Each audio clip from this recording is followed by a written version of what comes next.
Audio Jungle.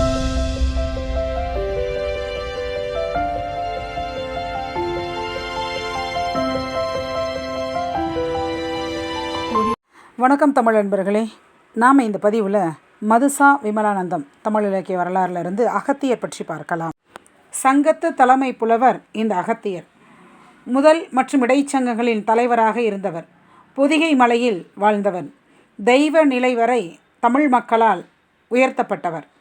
சிலர் அகத்தியர் தமிழ்நாட்டில் இருந்ததில்லை என்பர்.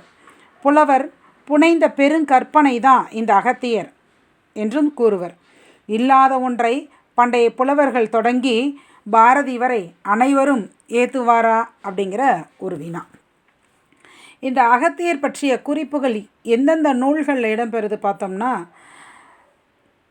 தென்னவல் பெயரிய துண்ணரும் துப்பில் மதுரை காஞ்சியில் வருது. தென்னரும் பெயரிய துண்ணரும் துப்பில் தொன்முது கடவுள் அப்படின்னு மதுரை காஞ்சியில் இடம்பெறுது. பொதியில் முனிவன் புரைவரை கீழ் அப்படின்னு பரிபாடல். பொதியில் முனிவன் புரைவரை கீழ் அப்படின்னு பரிபாடல். மாதவ முனிவன் மலைவளம் கண்டு, மாதவ முனிவன் மலைவளம் கொண்டு அப்படிங்கிறது சிலப்பதிகார அடைக்கலக்கதை. அமரமுனிவன் அகத்தியன் மணிமேகலை. அமரமுனிவன் அகத்தியன் என்று முளதென் தமிழ் இயம்பி இசை கொண்டான் கம்பர். மாமுனி என்ற அகத்தியரை கந்தபுராணம் கூறுகிறது. அகத்தியன் பயந்த செஞ்சொல் ஆரணங்கு வில்லிபாரதம். அகத்தியன் பயந்த செஞ்சொல் ஆரணங்கு வில்லிபாரதம். அகத்தியனை ஓப்பானை அப்பர் தேவாரம். அகத்தியன் புவனிக்கு இயம்பிய தண்டமிழ் வீரசோழியம். காணார் மலையை தருந்தவன் சொன்ன, காணார் மலையை தருந்தவன் சொன்ன கன்னித்தமிழ் யாப்பெருங்கலக்காரிகை. வினைநிகர் பொதிய வரை முனிவன் திருப்புகழ். தமிழ் முனிவன் வாழும் மலை குமரகுருபரர். அகத்தியன் என்பான் ஓதி வளர்க்க வளர்ந்தேன் பாரதி. இன்னும் பழைய திருவிளையாடல் புராணம், காஞ்சி புராணம் போன்றனவும் சின்னமனூர் செப்பேடு, வேள்விக்குடு செப்பேடுகளும் இந்த அகத்தியர் பற்றி கூறுகின்றன. இங்கனும் வழி வழியாக எல்லோரும் போற்றும் வண்ணம் அமையும் அகத்தியர் கற்பனை என்பது பொருந்தாது. தமிழனும் அளப்பெரும் சலதி தந்தவன், தளர்பொழி விழி கடவுள் தந்த தமிழ் தந்தாள் என தமிழ் தந்தவரே அகத்தியர்தான் என மக்கள் ஏத்துவாரே. இது கற்பனை என்று கூற முடியாது. குடத்தினில் பிறந்தவர், விந்தம் அடக்கியவர், வில்லவன் வாதாபி என்ற அரக்கர்களை அழித்தவர், விதர்ப்பன் மகளான உலோபாமுத்திரையை மணந்தவர். இவர் கமண்டலத்தில் இருந்து கங்கை நீர் கவிழ்ந்து காவிரியாக பாய்ந்தது போன்ற புனைந்துரைகளே அகத்தியரே ஒரு புனைவோ என்று எண்ண செய்துள்ளது. அகத்தியர் பலர் இருந்திருக்கலாம். ஆனால் தமிழ் அகத்தியர் பொதிகை மலையில் சங்கம் ஒன்று நிறுவி தமிழ் ஆராய்ந்தவர். தென் தமிழ் நாட்டகன் பொதியில் திருமுனிவன் தமிழ்ச்சங்கம் என்கிறார் கம்பர். சீதையை தேட செந்திசை செல்லும் வானரங்களின் கூட்டத்திடம் பொதிகை மலையில் அகத்தியருக்கு பெரும் முனிவர் தமிழ்ச்சங்கம் உள்ளது. அங்கு செல்லின் நீங்கள் தமிழ் சுவையினை நுகர்ந்து உங்களை மறந்து அங்கேயே தங்கிவிட நேரும். ஆகையால் சீதையை தேடும் உங்கள் குறிக்கோள் தடைபெறும் என சுக்ரீவன் சாற்றுவதாக தெரிகிறது வால்மீகி ராமாயணம். வால்மீகி ராமாயணம் கிட்கிந்தா கண்டத்தில் ராமர் இவரிடம் சென்று வழிபட்டு படைக்கலங்கள் பெற்றதாகவும் கூறப்படுகிறது. இவர் பெருமையுணர்ந்து பாண்டியன் தம் சங்கத்திற்கு தலைமையேற்று நடத்த வேண்ட அதனை ஏற்று நடத்தினார் என்ற கருத்தும் உள்ளது.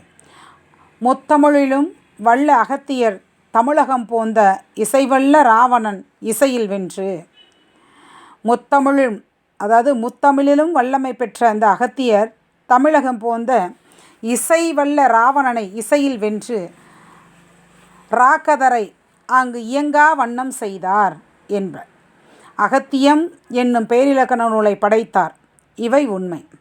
வடக்கிருந்து வந்த ஆரியர் தமிழரோடு கலக்க உறவு முறையும் தொடர்பும் காட்டினர், கதைகள் கூறினர். அதன் பயனாக சிவன் ருத்ரன் ஆனார். சிவனை ருத்ரனாக, முருகன் சுப்பிரமணியராக, இது போன்ற தங்கள் அகத்தியரும் தமிழ் அகத்தியரும் ஒருவரே, அவங்களுடைய அகத்தியர் நம்மளுடைய அகத்தியரும் ஒருவரே அப்படிங்கிறாங்க. வடக்கிலிருந்து வந்தவரே என விளக்க இறைவன் இறைவி திருமணத்தின் போது அனைவரும் வந்து குவிய வடவரை தாழ்ந்தது.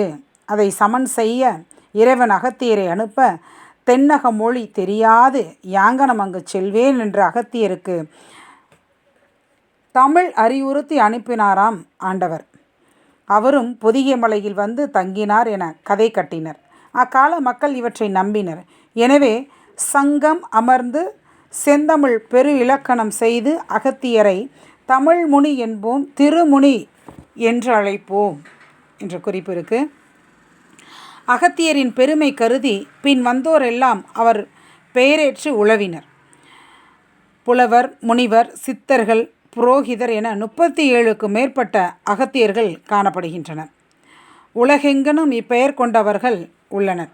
முதலிரு சங்கத்திலும் அகத்தியனார் இருந்ததாக இயம்பப்படுகிறது.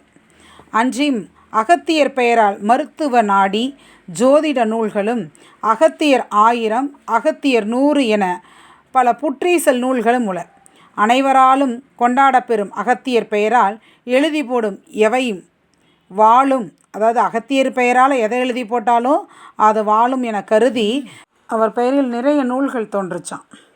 இந்த உண்மையை எப்படி நக்கீரர் பலர், ஔவையார் பலர் இருக்கிறாங்களோ அதுபோல் இது வந்து தமிழ்நாட்டில் அமைந்த ஒரு நோய் போல் அப்படின்னு சொல்லி இந்த குறிப்பு இங்கே இருக்குது. அதாவது முதலுக்கு மோசமாக போச்சு அப்படின்னு சொல்லுவோம்ல, அந்த மாதிரி பழமொழிகள் பாருங்களேன். எனவே புனைந்துரைகளையும் பொய்யுரைகளையும் தள்ளி தமிழ் முதல் நூல் அகத்தியரை போற்றுவோமாக அப்படின்னு சொல்லி முடிக்கிறாங்க. எது முதல் நூல்?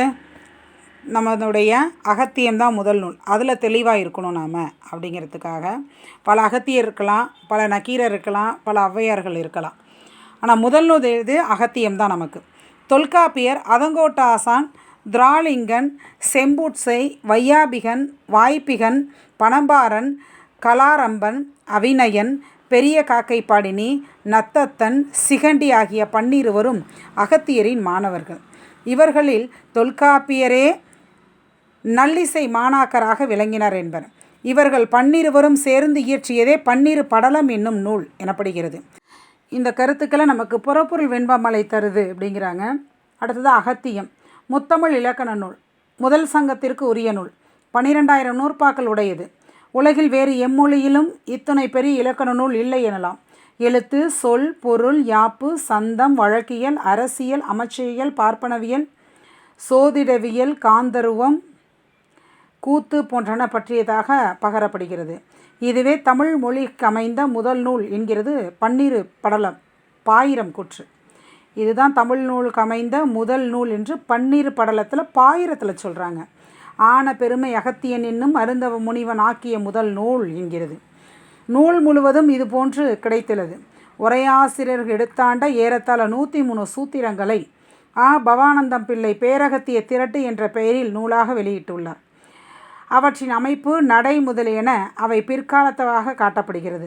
இலக்கியத்திலிருந்து இலக்கணம் பிறக்கிறது என்பதனை அகத்தியர் அளித்திருந்த கருத்து இதோ அந்த பாடல். இலக்கியமின்றி இலக்கணமின்றே, எள்ளில் நின்றாகில் எண்ணெயும் இன்றே, எள்ளில் நின்றின் எண்ணெய் எடுப்பது போல இலக்கியத்தில் நின்று எடுக்கப்படும் இலக்கணம்.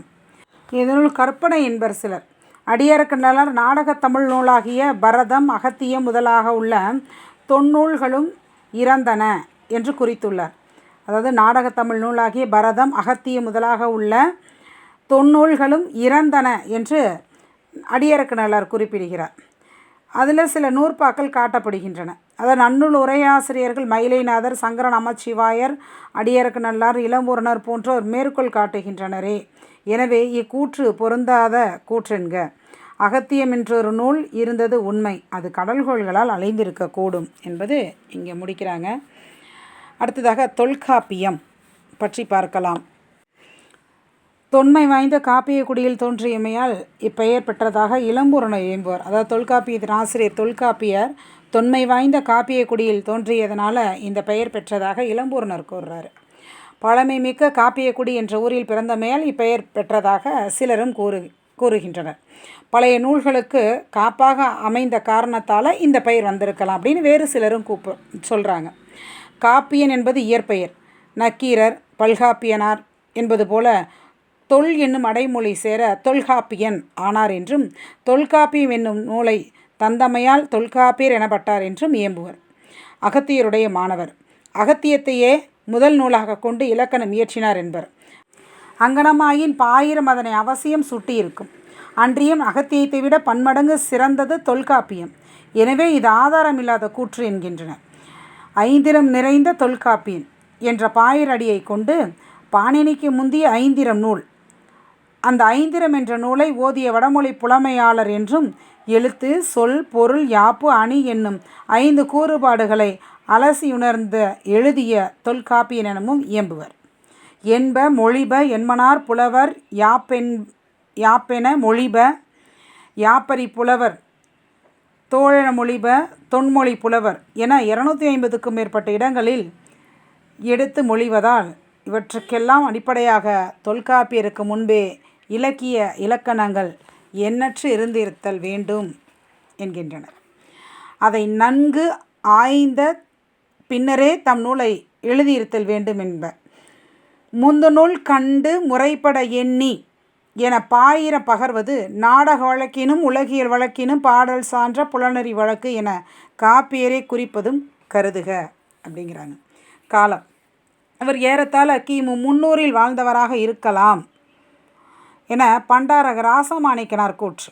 பௌத்தம் பற்றிய குறிப்பேதும் தொல்காப்பியத்தில் இல்லை. அதனால் புத்த மதம் தமிழகத்தில் நுழையும் முன்பே தொல்காப்பியம் செய்யப்பட்டிருக்கலாம் சீனிவாச ஐயங்கருடைய கூற்றாக இருக்குது. ஆனால் வையாபுரி பிள்ளை கிபி 5ஆம் நூற்றாண்டு, அதுவும் வச்சிரநந்தி சங்கத்தில் தோன்றிய நூலாக இருக்கலாம் அப்படின்னு சொல்கிறாரு. இப்போ KN சிவராஜ பிள்ளை கிபி 4ஆம் நூற்றாண்டு என்கிறார். டாக்டர் சி லக்குவனார் கிமு 7ஆம் நூற்றாண்டு என்கிறார்.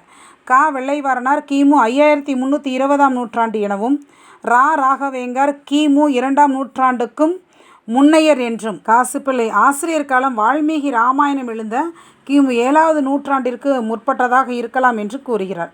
அதனையும் நோக்க தொல்காப்பியர் பாணினிக்கு முந்தியவர், ஐந்திரத்துக்கு பிந்தியவர் என தெரிகிறது. அதில் தொல்காப்பியர் காலம் கிமு 5ஆம் நூற்றாண்டிற்கு முந்தியது என எல்லோராலும் ஒப்பப்படுகிறது. சமயம். தொல்காப்பியரை சமணர் என்றும் சைவர் என்றும் வைணவர் என்றும் பலவாறு கூறுகின்றனர். ஓர் இலக்கண ஆசிரியரின் சமயம் பற்றி ஆய்வது அழகன்று. அன்றியும் அவரை எல்லா தெய்வங்களையும் ஒப்பு மதிப்பவர். அதலால் இன்ன சமயத்தவர் என்று அறுதியிட முடியாது.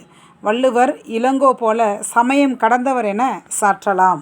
தொல்காப்பியம் எழுத்து, சொல், பொருள் என்னும் 3 அதிகாரங்களும் ஒவ்வொரு அதிகாரமும் 9 இயல்களும் கொண்டது. 1611 நூற்பாக்கள் உள்ளன. அகவல் போன்ற யாப்பினது. முதலில் பொது விதி, பின்னர் சிறப்பு விதி, இறுதியில் புறநடை என்ற அமைப்பினது. அதாவது 1610 நூற்பா, இது 1611 சொல்லிட்டு பேராசிரியருடைய கூற்றாக இருக்கும்.